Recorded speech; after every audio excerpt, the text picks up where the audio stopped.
Hello friends, कैसे हैं आप लोग। आई होप कि आप लोग एंजॉय कर रहे होंगे क्लास को और अपनी पढ़ाई भी स्टार्ट कर दी होंगे। लास्ट क्लास में हमने equilibrium and types of equilibrium देखा था। आज हम उसके आगे के जो पार्ट बचा था उसके आगे के पार्ट हम लोग करेंगे। इसका सेकेंड पार्ट होगा equilibrium and types of equilibrium का। ठीक है, उसके पहले जो कल हमने पढ़ा था उससे रिलेटेड कुछ दो चार क्वेश्चन कर लेते हैं ताकि आपको कॉन्सेप्ट क्लियर हो जाए। उसके बाद से हम उसके नेक्स्ट पार्ट पे बढ़ते हैं। चलिए हम स्टार्ट करते हैं अपना सेकंड पार्ट का क्वेश्चन सीरीज। क्वेश्चन है कि अर्थशास्त्र में संतुलन साम्य इक्विलिब्रियम का क्या अर्थ है। जब हम कहते हैं कि कोई भी चीज इक्विलिब्रियम में है अर्थशास्त्र में तो उसका अर्थ क्या होता है। पहला ऑप्शन है गति का पूर्ण अभाव, दूसरा ऑप्शन है गति की दर में परिवर्तन का अभाव, तीसरा ऑप्शन है उत्पादन का अभाव और चौथा ऑप्शन आपके लिए है उपभोग का अभाव। अब जो आपने लास्ट क्लास पढ़ा था उसमें से आप एक बार देखिए और समझिए और उसके बाद से इसका आंसर करिए कि इसमें बेस्ट ऑप्शन सही ऑप्शन कौन सा होगा।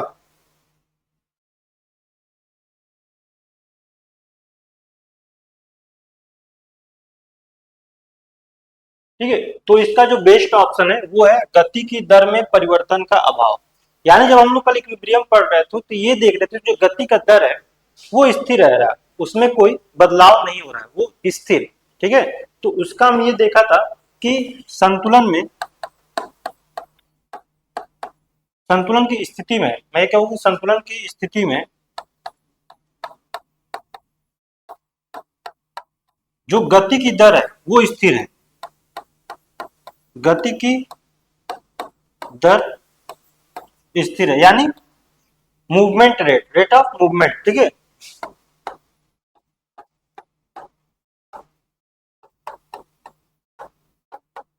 वो क्या है, स्थिर है। इसलिए जब हम संतुलन की बात करते हैं तो ये कहते हैं कि गति की दर में परिवर्तन का अभाव यानी परिवर्तन नहीं होता है, स्थिर रहता है। अब हम चलते हैं नेक्स्ट क्वेश्चन पे। नेक्स्ट क्वेश्चन आपके लिए है कि इक्विलिब्रियम कौन सी भाषा से लिया गया है। ठीक है, इक्विलिब्रियम का जो उत्पत्ति है, इक्विलिब्रियम का वो किस भाषा से हुई है, किस लैंग्वेज किस भाषा से हुई है।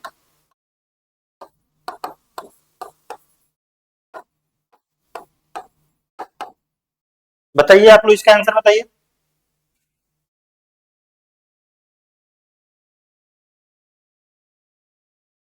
ऑप्शन ए ग्रीक भाषा से, या फिर लैटिन भाषा से, या फिर संस्कृत से, या फिर डी ऑप्शन फ्रेंच भाषा से।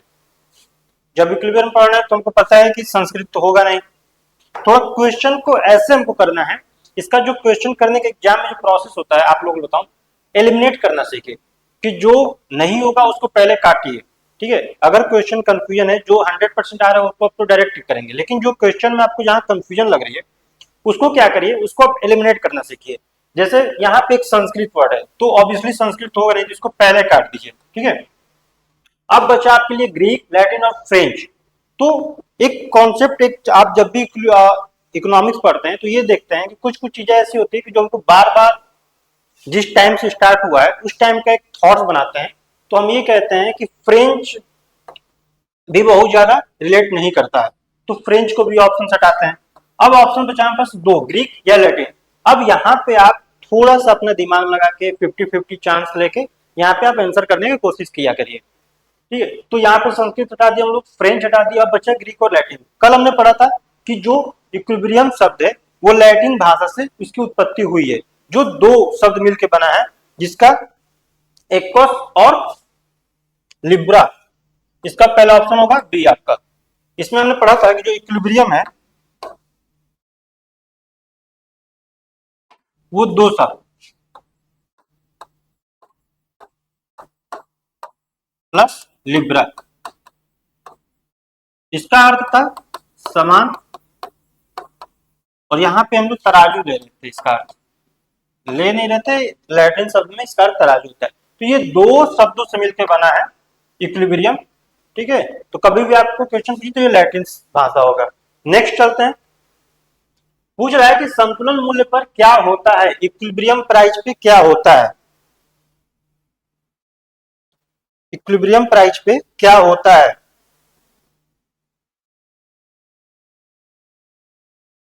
मांग पूर्ति से अधिक होती है, या जो पूर्ति है वो मांग से अधिक होती है, मांग पूर्ति के बराबर है, या मांग जो है वो कीमत के बराबर है। ठीक है, मीन्स जो डिमांड है आपका वो ग्रेटर देन सप्लाई होगा, या फिर सप्लाई जो है वो ग्रेटर देन डिमांड होगा, या फिर डिमांड और सप्लाई दोनों बराबर होंगे, या फिर डिमांड और प्राइस बराबर होंगे। इसका बेस्ट ऑप्शन बताइए। इसका बेस्ट ऑप्शन होगा मांग पूर्ति के बराबर होगा। क्यों? क्योंकि संतुलन बिंदु पे, जब संतुलन बिंदु जहां निर्धारित करते हैं हम लोग, वहां पे मांग और पूर्ति दोनों इक्विलिब्रियम में होते हैं। कल हमने क्या किया था? कल एक हम लोग ग्राफ देखे थे। कल हम लोग ग्राफ देखे थे।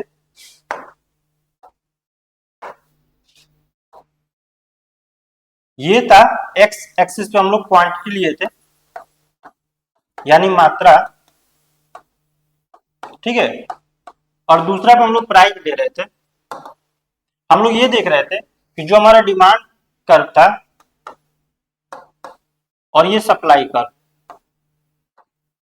ये जहां काट रहे थे एक निश्चित कीमत पे, ये जो प्राइस हम लोग ले रहे हैं वहीं पे इक्विलिब्रियम स्टेबल हो रहा था। तो ये हमारा इक्विलिब्रियम पॉइंट था।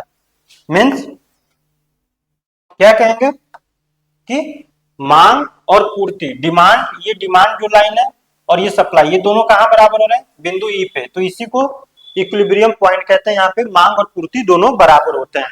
नेक्स्ट क्वेश्चन की तरफ बढ़ते हैं। नेक्स्ट क्वेश्चन ये रहा आप लोग के लिए स्क्रीन पे। आइए, स्थिर संतुलन में व्यवधान के बाद क्या होता है? जब हम स्थिर संतुलन लेते हैं, स्टेबल इक्विलिब्रियम लेते हैं, तो उसमें व्यवधान जब होता है तो क्या होता है? यहाँ पे स्टेबल इक्विलिब्रियम की बात हो रही है। ठीक है,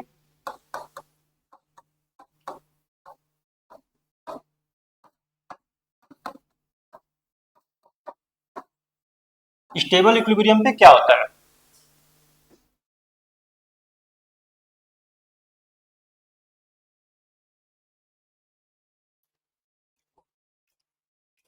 और दूर चला जाता है, मतलब इक्विलिब्रियम पॉइंट से और दूर चला जाता है, या फिर वहीं रुक जाता है, या फिर पुनः संतुलन पर लौट आता है, या फिर उत्पादन बंद हो जाता है।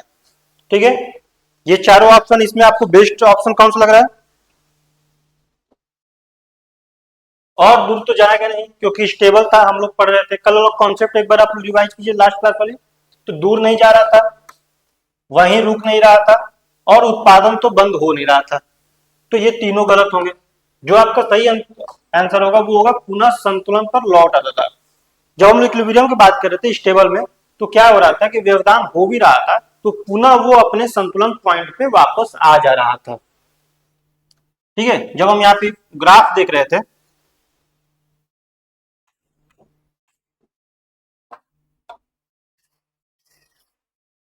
जब हम लोग ग्राफ देख रहे थे स्टेबल वाली, तो क्या देखे थे? हम ये देख रहे थे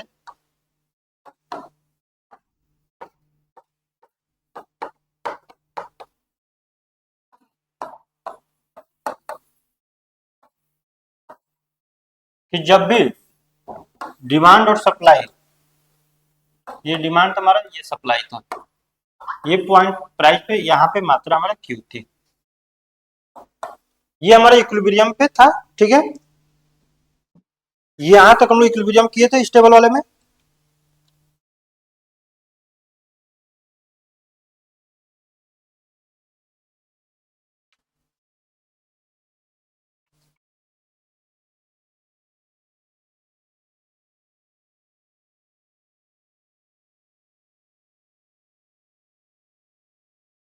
अब क्या हो रहा था कि जब भी प्राइस बढ़ रही थी, जो ओपी से, ठीक है, ओपी वन हो रहा था, पी वन यहाँ पे लेते तो ये जा रहा था हमारा यहाँ पे, ठीक है, ये क्वांटिटी ये और इधर ये, ठीक है। तो ये जब जो पॉइंट हमारा ये क्या था, ये अगर हम इसको Q1 माने और ये Q था और ये हो गया Q4, तो क्या हो रहा था यहाँ पे प्राइस बढ़ा, डिमांड कितना हो रहा था, डिमांड हो रहा है आपका OP1 प्राइस पे OQ1 और सप्लाई कितना है OQ4। मतलब क्या हो रहा है यहाँ पे ये देख रहे थे हम लोग कि डिमांड कम है और सप्लाई ज्यादा है, ठीक है।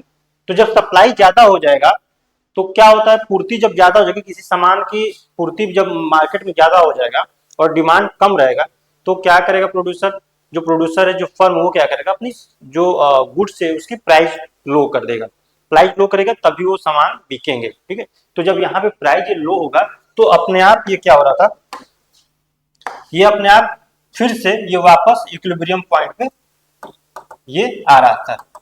वैसे ही जब प्राइस डाउन हो गई थी तो क्या हो रहा था, फिर इसमें हम ये देख रहे थे कि डिमांड ज्यादा हो जा रहा है और सप्लाई कम हो रहा है। यहाँ पे क्या था, यहाँ पे डिमांड ज्यादा था, सप्लाई कम है। तो जब किसी भी वस्तु की मांग ज्यादा हो जाती है और पूर्ति कम होता है तो प्रोड्यूसर या फर्म वो गुड्स को सभी के लिए उपलब्ध नहीं करा पाता है, तो क्या करता है कि प्राइस को हाई कर देता है, ताकि अब जो लोग जिसके पास बहुत ज्यादा पैसा है वही वो खरीद पाए, सब लोग उसका डिमांड ना करें, मार्केट में डिसइक्विलिब्रियम ना है। तो ये क्या करेगा, फिर इक्विलिब्रियम आ जाता है, ये फिर ऊपर चला जाएगा।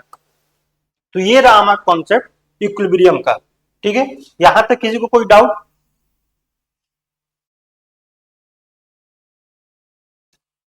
सेकंड क्वेश्चन है कि न्यूट्रल इक्विलिब्रियम में व्यवधान के बाद क्या होता है।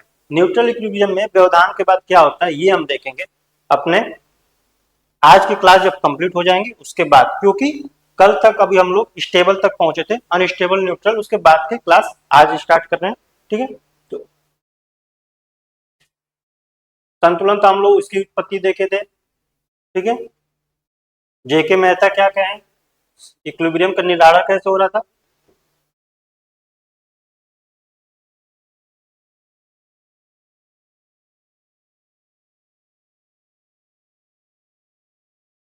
अब हम आते हैं अस्थिर संतुलन, अनस्टेबल इक्विलिब्रियम पे आते हैं। कल तक हम लोग स्टेबल इक्विलिब्रियम पढ़े थे, आज उसके आगे जाएंगे अनस्टेबल इक्विलिब्रियम तक।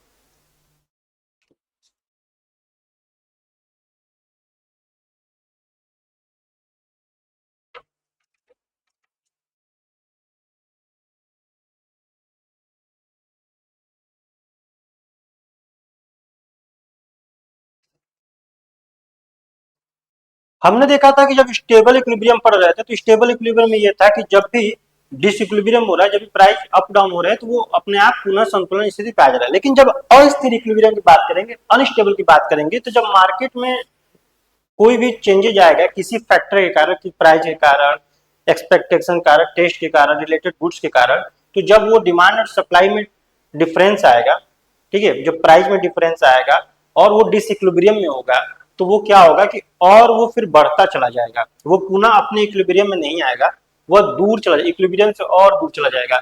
अगर एक बार वो डिसइक्विलिब्रियम में गया, ठीक है, एक बार वो असंतुलित हुआ, तो फिर क्या होगा, वो धीरे धीरे फिर वो और दूर होता चला जाएगा, उसको वापस इक्विलिब्रियम में लाना नामुमकिन हो जाता है। जैसे अगर मैं कहूं कि जब प्राइस बढ़ गया, ठीक है, और जब हम लोग डिफेंस गुड्स की लेते हैं मार्केट, तो वहां पे क्या होगा, वहां पे डिसइक्विलिब्रियम और बढ़ता चला जाएगा और बढ़ता चला जाएगा, तो वही अनस्टेबल कहता है। अनस्टेबल कहता है कि जब संतुलन भंग होती है तो जो बाजार की शक्ति होती है अर्थव्यवस्था को संतुलन वापस लाने के बजाय उससे और दूर ले जाती है। जब हम लोग कल उदाहरण देख रहे थे, ठीक है, जब हम लोग प्रोफेसर सुम्पीटर का जो दिए थे एग्जाम्पल, जो हम लोग कल बॉल वाला देख रहे थे, कटोरे में जब बॉल रखे थे, तो वहां पे हम लोग स्टेबल का देखा था। आज हम क्या करेंगे, वो सेम कटोरे लेंगे और बॉल लेंगे, ठीक है, जो बॉल थी और बॉल दोनों का लेंगे आज, और फिर वहां पे देखेंगे कि अनस्टेबल कैसे हो रहा है। हमने, आपको याद होगा लास्ट क्लास में हमने ये कटोरा लिया था और हम एक बॉल लिए थे कटोरे में, ठीक है।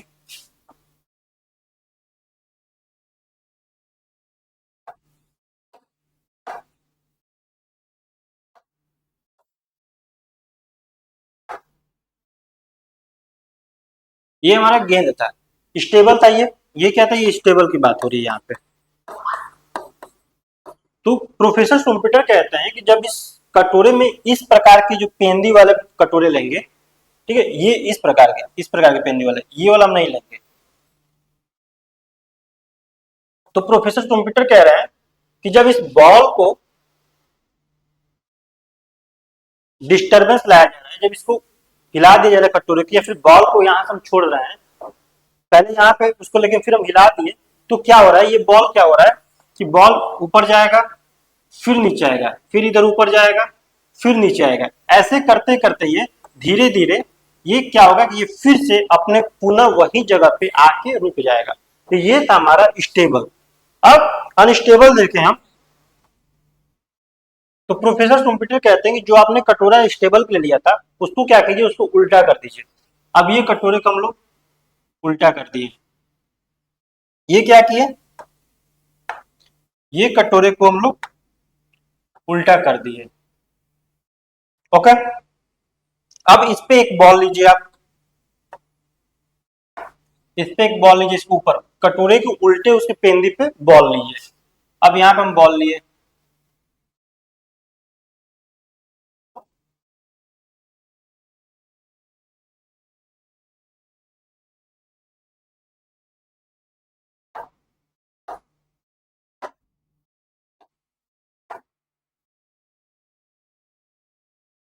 ये बॉल हम ले लिए कटोरे के ऊपर, ठीक है। अब ये बॉल स्टेबल है, यहाँ पे रुका हुआ है। अगर हम इसको कटोरे को हिला दें एक बार, थोड़ा सा हल्का सा हिलाएं, तो ये बॉल क्या होगा, या तो इधर की तरफ गिरेगा इस साइड, या फिर इस साइड गिरेगा, ठीक है। ये बॉल क्या हुआ, अपोजिट साइड गिरेगा, या तो इधर आ गया ये बॉल, इधर गिरा, या फिर इधर गिरा।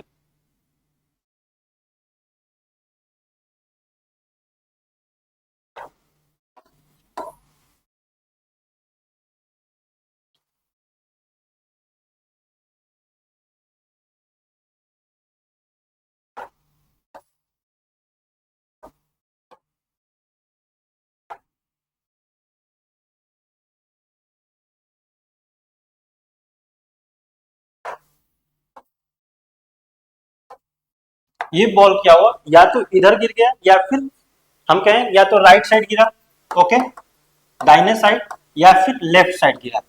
तो अब एक चीज आप लोग बताइए कि क्या यह पुनः पॉसिबल है कि यह बॉल खुद से यहाँ पे जब पुराने स्थान था इसका, ठीक है, वहां पे ये आ जाए, पॉसिबल है ये,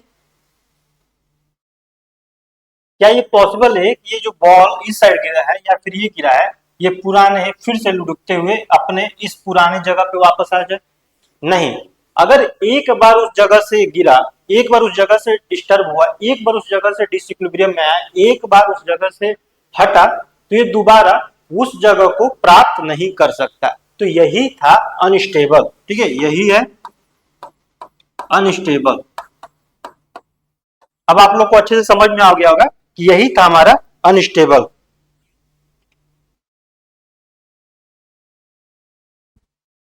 यहां तक किसी को कोई कंफ्यूजन? ठीक है, पहला क्या था, स्थिर, ये क्या है, अस्थिर, ये हो गया अस्थिर संतुलन।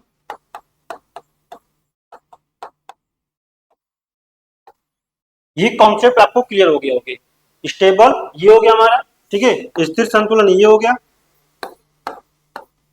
और ये वाला क्या हुआ हमारा, अनस्टेबल की सिचुएशन आ गया। अब हम आगे देखते हैं, ये उदाहरण ले रहा है कि यदि मूल्य में थोड़ी वृद्धि होने पर मूल्य और अधिक बढ़ने लगे तथा संतुलन पर वापस ना आए, तो ये अस्थिर संतुलन का होता है।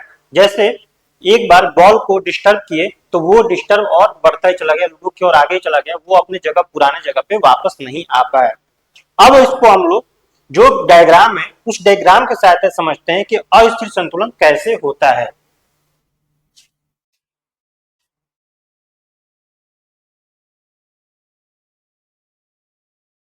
हम लोग यहाँ पे डायग्राम के सहायता से ये समझेंगे कि अस्थिर संतुलन कैसे होता है।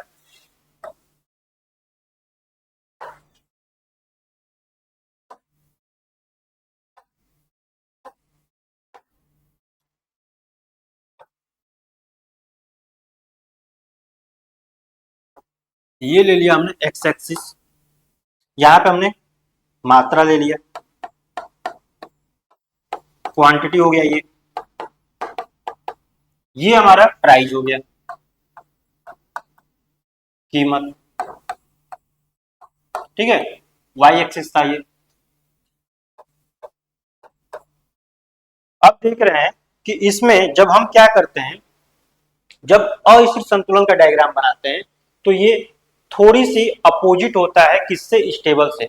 जो डायग्राम हम लोग स्टेबल बना रहे थे उसमें हम लोग जो डिमांड कर्व ले रहे थे, वो जनरली जो डिमांड कर्व हम लेते हैं कि डाउनवर्ड स्लोपिंग होता है, इसमें अनस्टेबल में वो स्लोप नहीं लेंगे, हम इसको अपवर्ड स्लोप की तरफ लेंगे, और जो सप्लाई है हमारा, वो सप्लाई हमारा क्या होगा, वो सप्लाई हमारा डाउनवर्ड स्लोप में जाएगा। तो इसका जो डायग्राम है वो कुछ इस तरह से बनेगा, जो सप्लाई है वो ये हुआ, और जो हमारा डिमांड होगा वो ये होगा।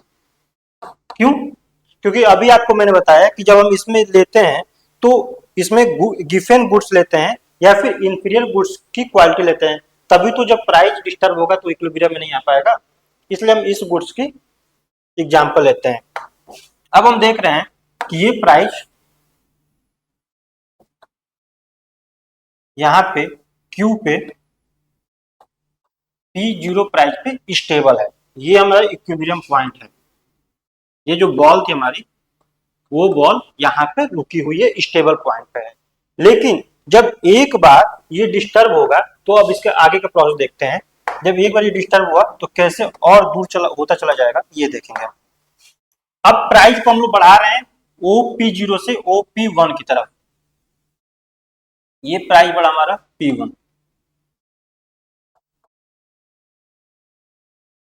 ठीक है।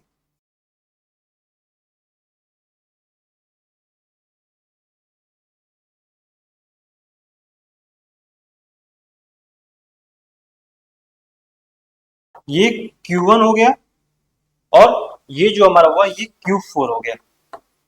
अब इसको समझते हैं, अब इसको हम समझते हैं। जैसे हम स्टेबल में ले रहे थे कि जब प्राइस बढ़ रहा था तो वापस वो संतुलन आता है, लेकिन यहाँ अनस्टेबल की बात करें तो OP1 प्राइस पे जब OP0 प्राइस थी तो ये क्या था, जो डिमांड और सप्लाई क्या थे, ये OQ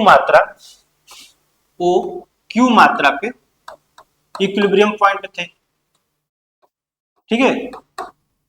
अब जब प्राइस OP0 से बढ़ के OP1 हो गया तो क्या हो रहा है, जो सप्लाई है वो जा रहा है OQ1 पे। सप्लाई क्या जा रहा है OQ1 पे, OQ1 पे, ये हो गया सप्लाई आपका, ठीक है, ये हो गया पूर्ति। और सप्लाई पे देखते हैं, ये क्या हुआ, OQ1 पे हुआ। अब यहाँ पे देखिए डिमांड कितना है, डिमांड OP1 प्राइस पे OQ4 हुआ, ये हो गया हमारा डिमांड, मांग। अब हम देखते हैं यहाँ पे कि सप्लाई से अधिक डिमांड है, ठीक है, सप्लाई से अधिक डिमांड है। यहाँ पे OQ1 is less than OQ4। तो यहाँ पे क्या हो रहा है, यहाँ पे जो है वो सप्लाई ज्यादा है,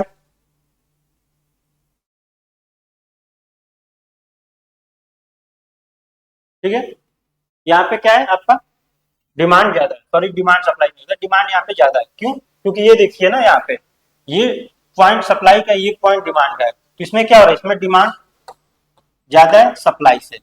अब जब डिमांड ज्यादा होता है और सप्लाई कम होता है तो हम लोग क्या देखते हैं, क्या होता है, अभी मैंने बताया स्टेबल वाले में कि जब हमारा डिमांड ज्यादा है और सप्लाई कम होगा तो वो जो प्रोड्यूसर होते, जो फर्म होते हैं, वो क्या करेंगे कि सामान की कीमत को और ऊपर ले जाएंगे। क्यों? क्योंकि सप्लाई कम है और डिमांड ज्यादा है, तो अगर वही प्राइस रहेगा तो सब लोग खरीदने के लिए मार्केट में पहुंच जाएंगे। लेकिन जब हम प्राइस को बढ़ा देंगे तो बहुत कम लोग, जो लोग के पास अब उतनी पैसे रहेगी उस प्राइस में, वो अपने बजट लाइन में वो जब बिलोंग करेंगे तभी वो जाएंगे खरीदने के लिए।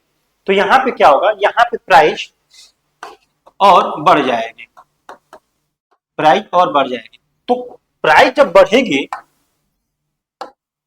जब यहाँ पे प्राइस बढ़ेगा तो पहली प्राइस OP1 थी और अब प्राइस हो गया OP1। पहले कितना था OP0, अब होगा OP1। तो ये प्राइस बढ़ेगा मतलब और ऊपर जाएगा, इस साइड जाएगा और ऊपर जाएगा, कहीं यहाँ पे आएगा या फिर यहाँ पे आएगा, ये नए प्राइस पे आएगा P2 P3 इधर जाएगा, ऊपर की तरफ बढ़ेगा। तो क्या जब ऊपर की तरफ बढ़ेगा तो ये डिमांड सप्लाई यहाँ जाएगा या फिर यहाँ जाएगा। तो ये इक्विलिब्रियम पॉइंट नीचे आने की वजह नीचे आने की जगह ये क्या कर रहा है कि और ऊपर बढ़ता चला जा रहा है, मतलब ये संतुलन की स्थिति में नहीं आ रहा है। ये पॉइंट नीचे ना आके, ये जो पॉइंट रेखा थी वो संतुलन की स्थिति में ना आके ये क्या हो रहा है, ये और ऊपर बढ़ता चला जाएगा जब प्राइस बढ़ेगा तो। क्यों? क्योंकि लॉ ऑफ डिमांड और लॉ ऑफ सप्लाई की वजह से यहाँ पे हो रहा था कि जब डिमांड ज्यादा है सप्लाई से तो प्राइस बढ़ेगी। हम लोग कभी कॉन्सेप्ट करते हैं कि यहाँ जब demand is greater than supply then price is increase, तो ये यहाँ काम करेगा। अब हम इसकी प्राइस नीचे थोड़ा करके देखते हैं कि जब हम प्राइस का नीचे करते हैं, जब प्राइस नीचे करेंगे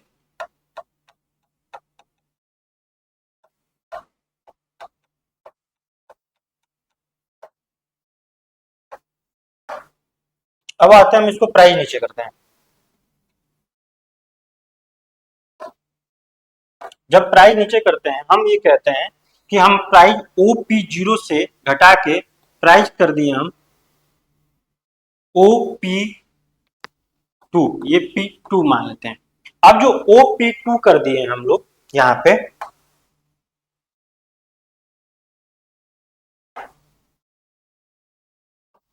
जो OP2 कर दिए तो जो सप्लाई यहाँ पे हमारा आ रहा है, ये सप्लाई पॉइंट हो रही है।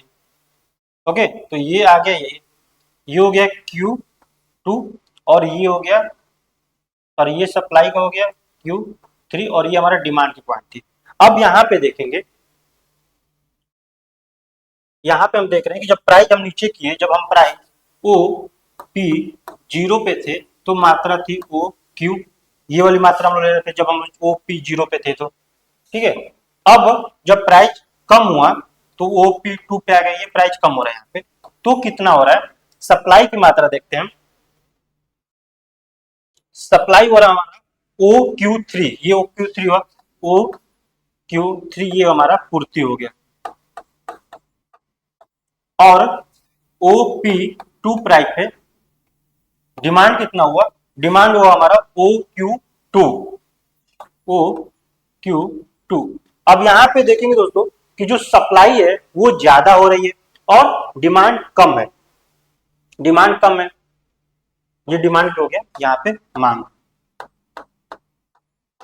तो जब कभी भी इकोनॉमी में हम देखते हैं कि सप्लाई ज्यादा होती है और डिमांड जब कम होता है तो क्या करता है प्रोड्यूसर, क्या करता है विक्रेता, कि वो प्राइस को और बढ़ा देता है, प्राइस को और बढ़ा देता है। क्यों? क्योंकि सप्लाई यहाँ पे आपको ज्यादा मिल रही है और मांग जो है कम है, तो प्राइस को ऊपर ले जाएगा, ठीक है, प्राइस को ऊपर ले जाएगा, सॉरी प्राइस को नीचे जाएगा। क्यों? क्योंकि सप्लाई ज्यादा हो गई है।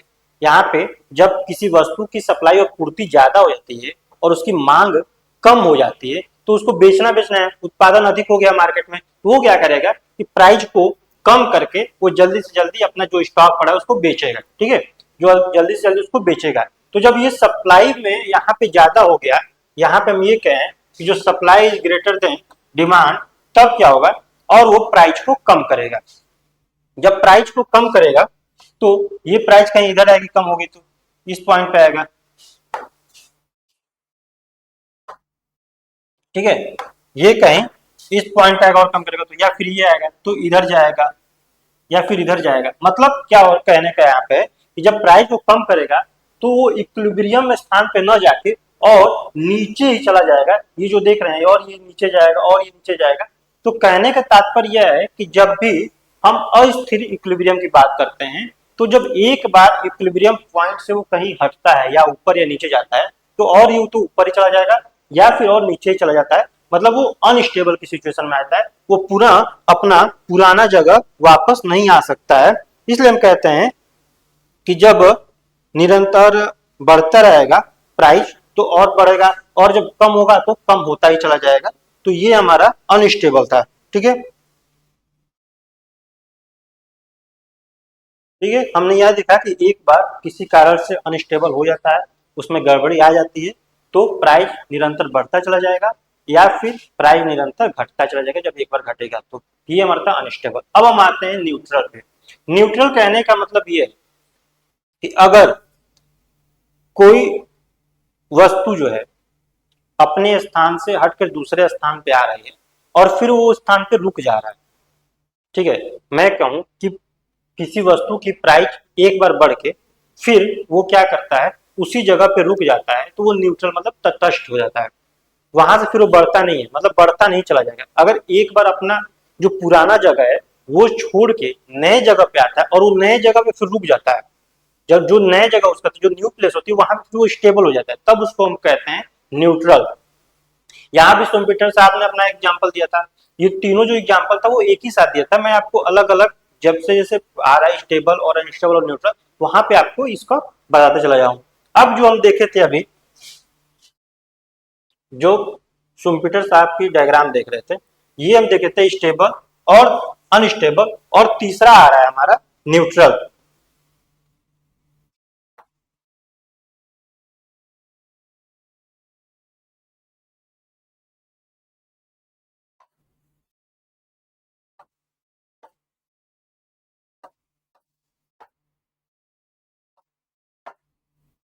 सुम्पीटर साहब कह रहे हैं कि ये एक टेबल है और यहाँ पे हम लोग बॉल ले रहे हैं, ये हमारा बॉल है।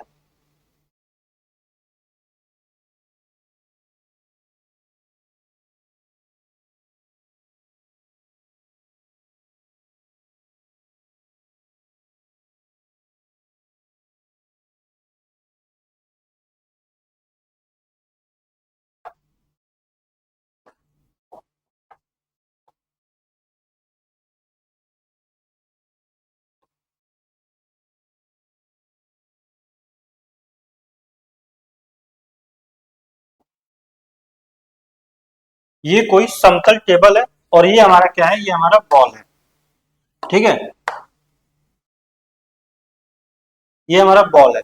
अब ये कह रहे हैं कि जब इस बॉल को थोड़ा सा हम डिसबैलेंस करेंगे, थोड़ा सा इसको हल्का सा टच करेंगे या फूक मारेंगे या फिर हल्का सा इसको धक्का देंगे, तो ये बॉल क्या करेगा, ये बॉल लुढ़कते हुए कहीं यहाँ पे आएगा, कहीं यहाँ पे आ जाएगा, ठीक है, ये बॉल यहाँ पे आ गया, या फिर इसको अभी इसमें भी फोर्स है तो लुढ़कते हुए यहाँ पे, मतलब ये स्टेबल पोजीशन आता है कि बॉल लुढ़कते हुए यहाँ पे आया। अब हम ये देखेंगे कि जब यहाँ पे आ गया बॉल तो आकर रुक गया है, मतलब कहने का मतलब ये जो पुराना इसका जगह था, ये जो पुराना जगह है वो छोड़ के यहाँ पे ये नया जगह पे गया, ये क्या हुआ, नया जगह पे गया, नया जगह पे जाने के बाद ये रुक गया है, ठीक है, नया जगह पे जाने के बाद ये रुक गया और आगे नहीं बढ़ रहा है, तो ये हुआ हमारा न्यूट्रल, कि जब एक स्थान अपना छोड़ रहा है और एक स्थान छोड़ने के बाद दूसरे स्थान पे जा रहा है और वो जाके रुक जा रहा है, न कि और आगे बढ़ रहा है। अगर ये होता है कि और ये आगे बढ़ने लगता है, मैं कहूं कि और ये आगे बढ़ने लगता, और ये आगे बढ़ने लगता है, इधर बढ़ने लगता, कहीं कहीं इधर बढ़ने लगता है, तो फिर क्या होता, ये होता, ये कहते हैं हम लोग कि बॉल अनस्टेबल है। लेकिन बॉल क्या हो रहा है, बॉल अपने जगह पे नया स्थान छोड़ने, पुराने जगह छोड़ के नए स्थान पे आकर यहाँ पे रुक जाता है, ये यहाँ पे स्टेबल हो गया, ये आके यहाँ पे रुक गया, ठीक है,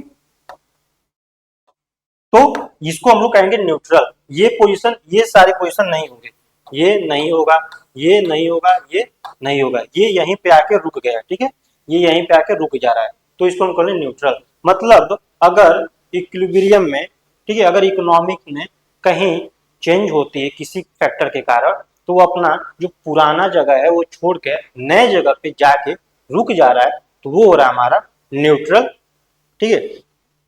इसको भी एक डायग्राम के हेल्प से हम देखेंगे।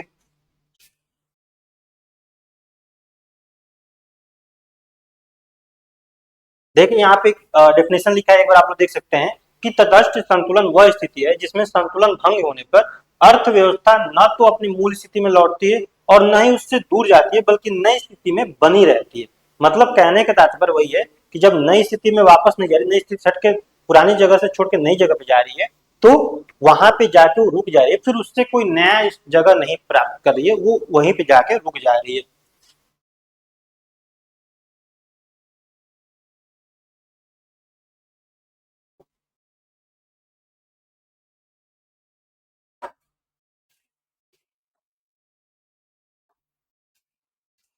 ये हमारा एक्स एक्सिस हो गया और ये हमारा हो गया वाई एक्सिस।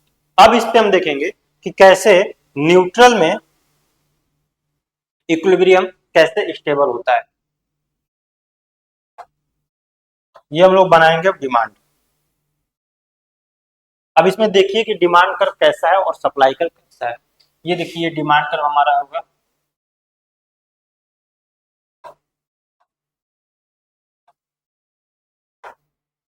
ये हमारा ये डिमांड कर्व होगा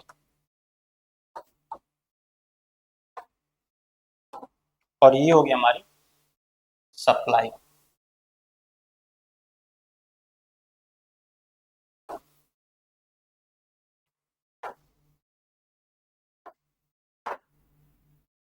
ये है, ये जो है हमारा कॉमन टच पॉइंट।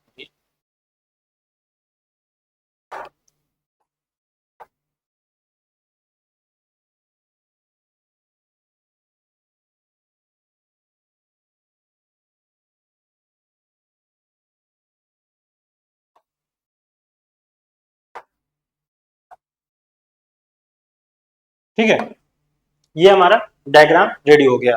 अब ये क्या कह रहा है कि ये कह रहा है कि ये प्राइस है,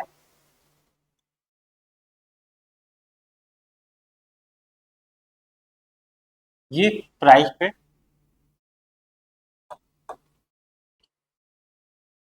ये क्वांटिटी है, ये प्राइस P0 है। कह रहा है कि ये OP0 प्राइस पे हमारा मात्रा कितना है, OQ है। अगर किसी कारणवश प्राइस बढ़ रही है, हम ये कहें कि जब OP0 से OQ मात्रा मिल रहा है आपको, ओके, OQ मात्रा मिल रहा है, किसी कारणवश से OP0 से बढ़ के OP1 हो गया, तो भी मात्रा कितना मिलेगा, OQ। ये बढ़ रहा है यहाँ पे, ठीक है, ये P1 हो गया। अब भी देखिएगा ये पॉइंट क्या है, इक्विलिब्रियम पॉइंट है। क्यों? क्योंकि सप्लाई और डिमांड का जो पॉइंट है वो यहाँ तक मिल रहा है। ये पॉइंट जो इसका कर्व है वो यहाँ एक दूसरे को काट रहे हैं, तो ये भी उतना ही मिलेगा मात्रा।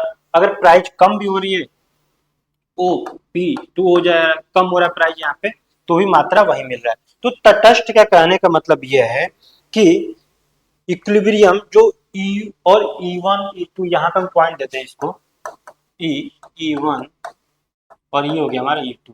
ये जो इक्विलिब्रियम पॉइंट है E1 E2 और E, ये कहने का तात्पर्य यह है कि ये बाजार में इक्विलिब्रियम तटस्थ की बात कर रहा है।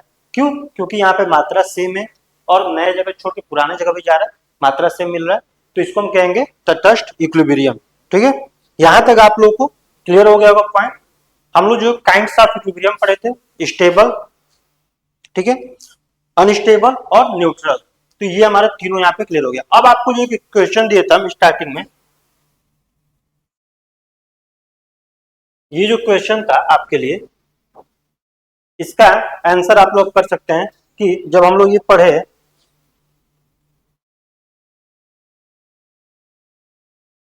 कि न्यूट्रल इक्विलिब्रियम में व्यवधान के बाद क्या होता है, पुराने स्थान पर लौट आता है या फिर और दूर चला जाता है, नई स्थिति में ही संतुलन रखता है या समाप्त हो जाता है। तो ये जो क्वेश्चन का आंसर था, ये न्यूट्रल पढ़ने के बाद मैंने बताया था कि आप लोग खुद से करेंगे। तो अब ये था ऑप्शन सी, नई स्थिति में ही संतुलित रहेगा। जब बॉल को बताया कि जब अपना पुराना जगह छोड़ के नई जगह जा रहा है तो जाके स्टेबल और रुक जा रहा है, तो कहने का ये मतलब है कि नई जगह पे जाके ये क्या हो जाएगा, संतुलित हो जाएगा। ठीक है, अब यहां तक आप लोगों को कोई दिक्कत नहीं होगी। कभी भी क्वेश्चन पूछे स्टेबल अनस्टेबल और इक्विलिब्रियम के न्यूट्रल से, तो आप लोग तुरंत कर सकते हैं।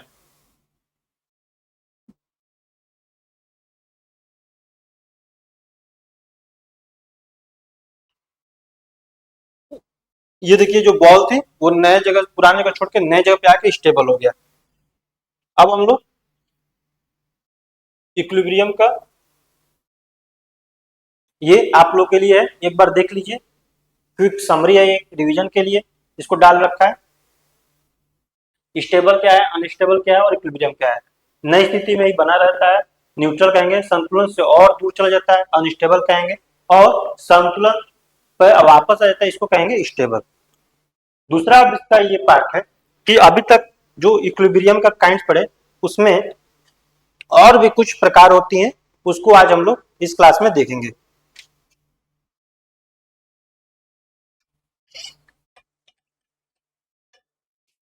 यहाँ पे पहला हम लोग ले रहे हैं स्टैटिक इक्विलिब्रियम, ठीक है।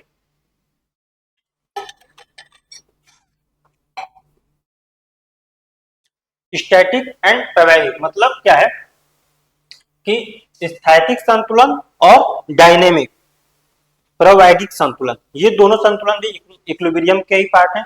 इसके बाद भी और हम लोग 6 टाइप्स पढ़ेंगे इसमें, दो ये यहाँ पे, दो बाद फिर हाँ 6 पढ़ेंगे अभी, ठीक है। तो ये कह रहा है कि स्टैटिक संतुलन का मतलब वो रहता है कि जो उत्पादन मान लीजिए बात कर रहे हैं, ठीक है, स्थैतिक की बात कर रहे हैं, इसमें कह रहा है कि किसी फैक्टर की वजह से अगर कोई डिस्टरबेंस आ रहा है तो क्या हो रहा है। जब भी कोई अगर जनसंख्या की बात करें, किसी उत्पादक की बात करें, तो वो क्या कहता है कि वो जितनी सप्लाई और डिमांड थी पहले, वो हमेशा एक निश्चित टाइम पीरियड के बाद भी वो बनी रह रही है, तो उसको यहाँ पे कह रहा है कि वो स्टैटिक इक्विलिब्रियम है। मतलब अगर बात करें कि if the demand and supply of feed are equal at 30 रुपए पर KG and both remain unchange over time, the market is in static. कहने का मतलब ये है कि अगर गेहूं का एग्जाम्पल लिया है कि गेहूं की जो मांग है और पूर्ति है 30 रुपया पर केजी पे ही स्टेबल है, और मैं देख रहा हूं कि वो एक निश्चित टाइम के बाद भी, एक लंबे समय के बाद भी उतने रुपए पे ही 30 रुपए पर केजी पे उसकी डिमांड सप्लाई हो रही है, तो हम कहेंगे कि इक्विलिब्रियम स्टैटिक इक्विलिब्रियम।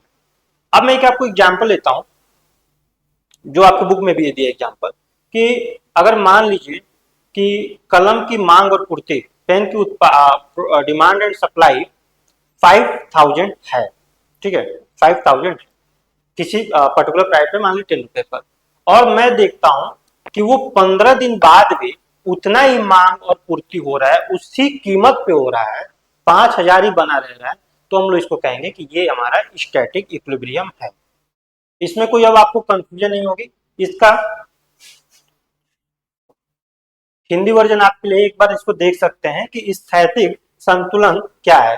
स्थैतिक संतुलन वह स्थिति है जिसमें सभी आर्थिक चर, जो आर्थिक चर हम जो फैक्टर हम ले रहे थे, मांग, डिमांड, सप्लाई और मूल्य एंड प्रोडक्शन, ठीक है, समय के साथ स्थिर रहते हैं। जब तक कोई बाहरी परिवर्तन नहीं होता तब तक इनमें बदलाव नहीं होता है। बाहरी परिवर्तन का मतलब है एक्सटर्नल फोर्स। जब तक यहाँ पे कोई एक्सटर्नल फोर्स नहीं लग रही है, एक्सटर्नल फोर्स मीन्स कि अगर लोगों की टेस्ट नहीं बदल रही है, वस्तु की कीमत नहीं बदल रही है, कोई और व्यवधान नहीं आ रहा है, जो फैक्टर पड़ रहे थे उसके व्यवधान नहीं आ रहा है, तब तक ये जो प्रोडक्शन हो रहा है और जो मांग हो रही है और जो पूर्ति हो रही है वो दोनों बराबर है और उसी निश्चित कीमत पे है। मतलब ये हमारी इक्विलिब्रियम क्या है, स्टैटिक सिचुएशन में है। दूसरा आता है प्रायोगिक यानी डायनेमिक सिचुएशन। अब जब डायनेमिक सिचुएशन की बात करते हैं तो हम ये कहते हैं कि the equilibrium keeps shifting while maintaining over stability. मतलब कहने का तात्पर्य यह है कि गतिशील संतुलन वह स्थिति है जिसमें आर्थिक चर समय के साथ बदलते रहते हैं। समय के साथ आर्थिक चर मतलब डिमांड, सप्लाई, प्राइस और प्रोडक्शन, ये क्या हो रहा है, ये समय के साथ चेंज हो रहा है। जब मैंने आपको एग्जांपल दिया था कि जो पेन का प्रोडक्शन हो रहा है 10 रुपये कीमत पे, 5000 की डिमांड है और सप्लाई उतनी हो जा रही है, और हमने गए थे देखने कि 15 दिन बाद भी वो प्राइस उसी प्राइस पे उतने ही सप्लाई हो रही है, उतनी ही डिमांड है, तो स्टैटिक था। लेकिन जब हम डायनेमिक की बात करेंगे तो जब प्राइस हमने देखा कि 10 रुपए पे डिमांड देख रहे हैं और सप्लाई देख रहे हैं 15 दिन बाद जाके कि चेंज हो गई है, प्राइस भी चेंज हो गया है और उसकी जो सप्लाई 5,000 थी वो 5,000 ना होकर 4,000 हो रही है, डिमांड उसकी 5,000 है। तो ये क्या हुआ, ये 15 दिन बाद जाकर हम चेंज कर दिए, देख रहे हैं चेंज हो गया, तो इसको हम लोग कहेंगे कि डायनेमिक है। ठीक है, यानी संतुलन बदलता रहता है फिर भी अर्थव्यवस्था संतुलित रहती है। कहने का मतलब है कि अगर प्राइस चेंज हुआ और डिमांड और सप्लाई अपने स्थिति को बनाए रख रहे हैं तो भी उसको प्रायोगिक कहेंगे और वो क्या होगा, वो इकोनॉमी को संतुलित रखेगा। अब हम इसका और भी पार्ट पढ़ते हैं इक्विलिब्रियम का। दूसरा पार्ट आता है पार्शियल, ठीक है, और जनरल इक्विलिब्रियम। ये दो इक्विलिब्रियम यहां पे हम देखेंगे, पार्शियल और जनरल।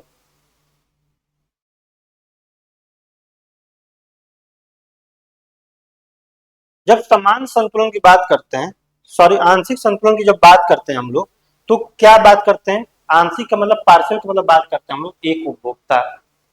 जब हम एक उपभोक्ता की बात करते हैं तब हम लोग पार्शियल की बात करते हैं, जब एक उत्पादक इकाई की बात करते हैं तब हम लोग पार्शियल की बात करते हैं।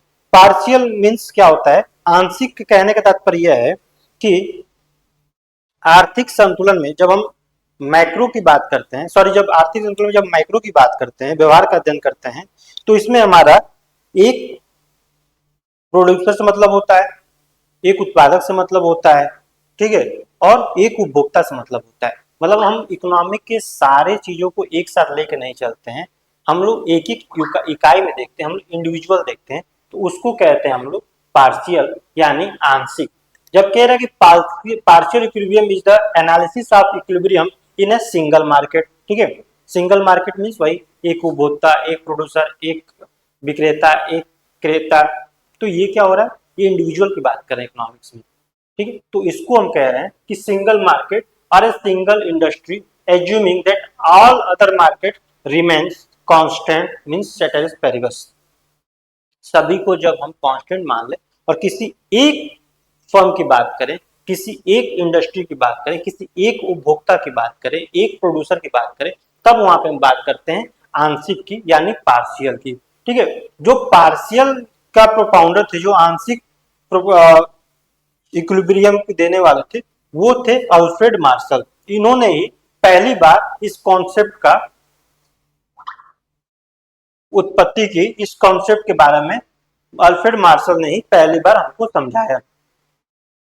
ठीक है, कहने का तात्पर्य यह है कि जब सारी चीजें इकोनॉमी में हम कांस्टेंट रखते हैं और किसी यूनिट की बात करें, एक इंडस्ट्री, एक उपभोक्ता, एक क्रेता, एक विक्रेता की बात करें, तब वहां पे हम जो संतुलन देखेंगे वो हम देखेंगे कि आंशिक संतुलन। ठीक है, और जब उदाहरण के लिए मैं कह रहा हूं कि यदि चीनी की मांग और पूर्ति 50 किलोग्राम है, प्रति 50 किलोग्राम पे कीमत है इसकी, और ये केवल चीनी के बाजार का अध्ययन किया जाता है, जबकि अन्य वस्तु को बाजार की स्थिर मान ले, तो आंशिक संतुलन है। मतलब हम एक यहाँ पे गुड्स के लेके बात की है, जब हम एक गुड्स की बात कर रहे हैं तो वो हम क्या कह रहे हैं, पार्शियल इक्विलिब्रियम। यहाँ पे हम चीनी की बात कर रहे हैं, न कि चीनी के उत्पादन में भी गन्ना का जितना लग रहा है उसका क्या क्या यहाँ पे रेट है, चीनी की जो फैक्ट्री में जो लागत रही उससे मतलब नहीं है हमको, गुड़ से मतलब नहीं है और अदर वस्तु से मतलब नहीं है, चीनी से बनने वाली मिठाई से मतलब नहीं, केवल हम चीनी की बात कर रहे हैं, यहाँ पे एक वस्तु की बात कर रहे हैं। तो ये क्या होगा, ये इक्विलिब्रियम जो होगी वो पार्शियल इक्विलिब्रियम कहेंगे, जिसको अल्फ्रेड मार्शल साहब ने प्रोपाउंड किया था। यहां तक आपको समझ में आ गया।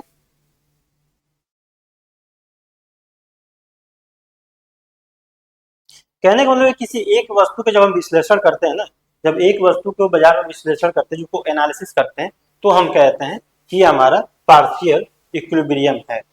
अब आते हैं सामान्य संतुलन यानी जनरल इक्विलिब्रियम की बात करते हैं। जनरल इक्विलिब्रियम वो स्थिति होती है जिसमें पूरी अर्थव्यवस्था के सभी बाजारों का एक साथ अध्ययन किया जाता है। मतलब कहने का तात्पर्य है कि बाजार में जितने गुड्स होंगे, जितने इंडस्ट्री होंगे, सबको एक साथ हम अध्ययन करते, सबको रिलेट करते हैं, तब हम कहते हैं कि जनरल इक्विलिब्रियम है।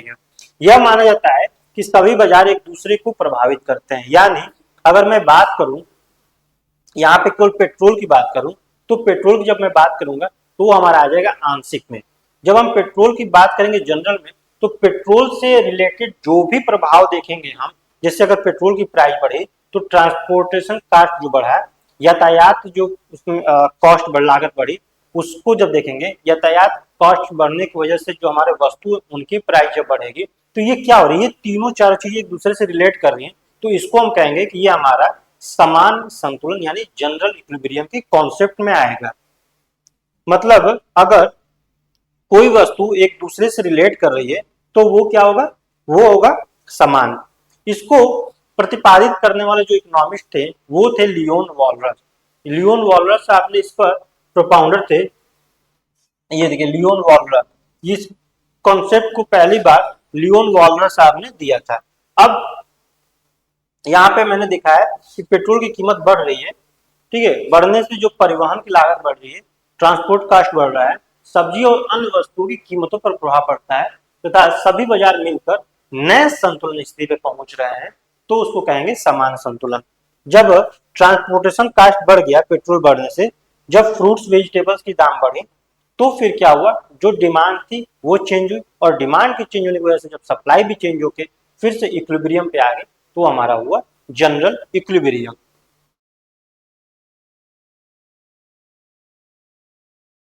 यहां तक आपको पार्शियल और जनरल इक्विलिब्रियम समझ में आ गया।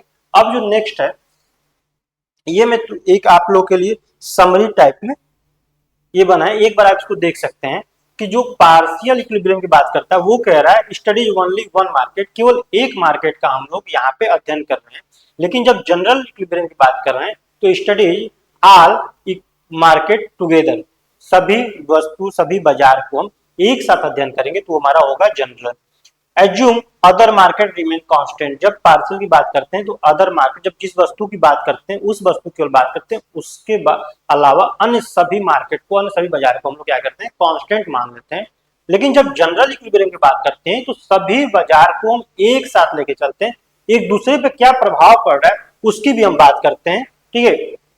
जो पार्शियल इक्विलिब्रियम थी उसको प्रोपाउंडर थे आपके अल्फ्रेड मार्शल साहब, और जो जनरल इक्विलिब्रियम थे वो हैं लियोन वॉलरस साहब।